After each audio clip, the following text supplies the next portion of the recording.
अस्सलाम वालेकुम, welcome back to my YouTube channel. आप देख रहे हैं किचन विद कौसर। और किचन विद कौसर में बहुत ज़बरदस्ती चटनी बनने लगी है। चटनी बहुत ही मज़ेदार है। मेरी कोशिश होती है कि आपको मज़े मज़े के खाने सिखाऊं। तो मैं आपको बताती हूँ मैंने क्या क्या लिया है। और अगर इस चैनल पर नए हैं तो सब्सक्राइब कर दें। चलें आइए स्टार्ट करते हैं। एक ग्रिल ली है, ग्रिल के ऊपर मैंने लहसुन रखे हैं साबुत, और 2 लिए हैं मैंने। अगर छोटे हैं तो आप 4 ले लें और बड़े हैं तो 2 ले लें। इसको रोस्ट कर लें इस तरीके से, बस ये ज़्यादा जले ना, आपने रोस्ट करना है नॉर्मल तरीके से। ये देखें ये इस तरह हो गया है। अब इसकी साइड चेंज कर दें।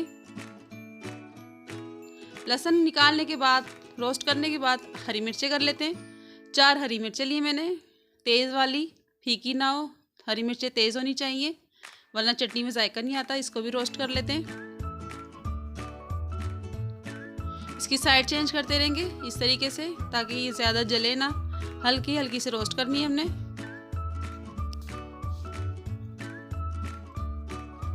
ये देखें एक साइड हो गई है। बस इतना इतना हमने करना है। जब ये हो जाए तो इसको निकालते जाएं।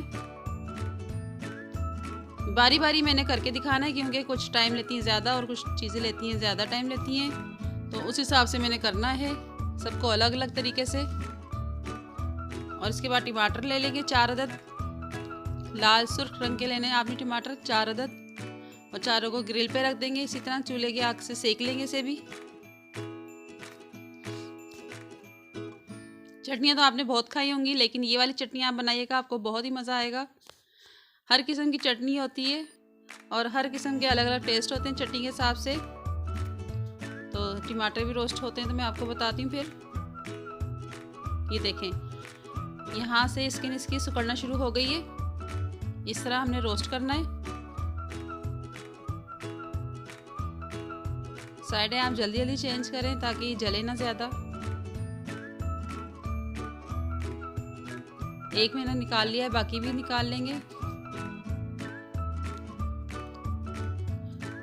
सारी चीज़ें रोस्ट हो गई थी, मैंने एक प्लेट में रख ली है। तो मैं सबसे पहले हरी मिर्च की जो डंठल है वो निकाल दूंगी और उसको दूसरी प्लेट में रखते जाएंगे।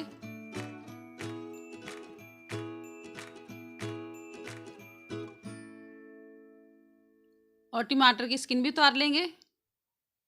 सबसे पहले हो इसका ऊपर का पार्ट उतार के तो स्किन उतारेंगे।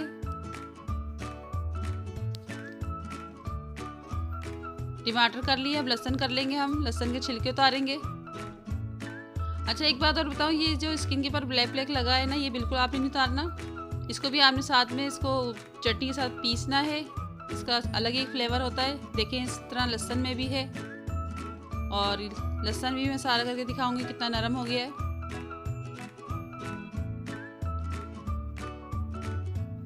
तो सबके मैंने छिलके उतार लिए हैं। और सबसे पहले मैं लहसुन और हरी मिर्च को ओवन दस्ते में कूटूंगी। ये खुश्क चीज़ें हैं इसलिए इसको पहले कूटेंगे। टमाटर में बाद में डालूंगी क्योंकि उसमें टमाटर में पानी होता है तो वो उछल के आंखों में जाएगा आपके। ये कुट चुका है लहसुन भी और हरी मिर्चें भी। अब टमाटर डालेंगे, एक एक करके डालना है और उसको आहिस्ता से प्रेस करना है। इस तरह डालते जाएं सारे और प्रेस करते जाएं। सबको कूट के भी दिखाती हूँ अभी। तो चटनी हमारी रेडी हो गई है, यानी कि तीनों चीज़ें मैंने कूट ली हैं। अब इसमें हरा धनिया मैंने बारीक कटा हुआ डाला है 2 टेबल स्पून। उसको अच्छी तरह धो के डालना है आपने। और थोड़े से मसाले जाएंगे, कुछ ज़्यादा नहीं है, बस 2 हैं। नमक जाएगा 1/2 टी स्पून। ज़ीरा पाउडर जाएगा 1/2 टी स्पून। अब इसको मिक्स करेंगे। मिक्स करके मैं इसको डिश आउट करती हूँ। ये मिक्स हो चुका है और मैंने डिश आउट कर लिया है। बहुत ही मज़ेदार सी चटनी बनी है। आपने ज़रूर बनानी है और मुझे कमेंट में बताना है कितनी मज़ेदार बनी है और कितनी अच्छी लगी है आपको। तो मेरी रेसिपी अच्छी लगे तो लाइक शेयर ज़रूर करें, और सब्सक्राइब नहीं किया तो सब्सक्राइब ज़रूर कर दें और साथ बेल आइकॉन के बटन को भी क्लिक कर दें। फिर मिलते हैं नई रेसिपी के साथ। दुआ में याद रखिएगा। अल्लाह हाफिज़।